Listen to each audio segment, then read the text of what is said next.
આજે ઘણા દિવસ પછી ગયા કામે ને ઈ પણ ગયા જુનાગઢ. જય શ્રી કૃષ્ણ મિત્ર, સવારમાં આપણા મિની વ્લોગમાં તમારું સ્વાગત છે. આવી ગયા રવિભાઈના ગેરેજમાં કેમ કે ગાડીમાં ઓઇલ બદલાવાનું હતું. હવારમાં રવિભાઈ મોટું ધોઈ આવે કે ઓઇલ બદલાવાનું કામકાજ ચાલુ કરી દીધું. પછી ફાઇનલી નીકળી ગયા અમે જુનાગઢ બાજુ. હવે પૂગ્યું ક્યારે? જુનાગઢ અમારા ગામથી 150 કિલોમીટર દૂર છે, પણ અમે ના જવાના છે કામ કરવા. પછી રસ્તામાં પેટ્રોલ પંપ આવ્યો, ના પુરાવી લીધું આપણે 500 રૂપિયાનું પેટ્રોલ પુરાવીને પછી પંખાના પાકા જોઈને નીકળી ગયા આપણે જુનાગઢ બાજુ. નજારો હતો એક નંબર. હો ભાઈ, ગાંડી ગીર. ફાઇનલી અમે તાળાલા પૂગી ગયા ને પછી ઠેપ કરો આપણે સા.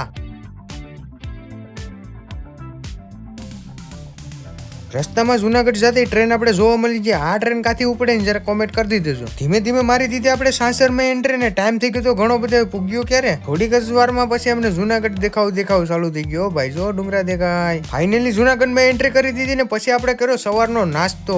હમણાં થોડાક સમયથી મેં ઇન્સ્ટામાં વિડીયો કે કાંઈ નાખ્યું નથી, એટલે મારો ફોલોવર ઘટતા જાય છે. તમે બધા ફોલો કરતા જજો જરાક. ફાઇનલી પૂગી ગયા અમે સાઈડ ઉપર ને. જો આ હોલમાં આપણે બધું કામ કરવાનું છે, લાઇટ અને પંખાનું કામ કરવા માટે કઈ ટૂલ નતું, એટલે પછી અમે હાથે અમારી ટૂલ બનાવ્યું. ઘોડો જો કઈ ઘટે નહીં. પછી લેવા ગયા હતા અમે અમારો સામાન, એમાં હતું લાઇટ અને પંખા. ધીમે ધીમે નાના મોટી બાકાજી કે બોલાવવાનું ચાલુ કર્યું. હો ભાઈ, પછી આખો દિવસ મહેનત કરીને ફાઇનલી લાઇટ ને પંખા આપણે કરી દીધા ચાલુ. મારા ફોનમાં ચાર્જિંગ હતું એટલે મેં પછી વધારાના કઈ વિડીયો ઉતાર્યા નહીં. પણ વિડીયો ગમે તો લાઈક કરજો, શેર કરજો, સબસ્ક્રાઇબ, ફોલો બધું કરતા જજો. Bye bye.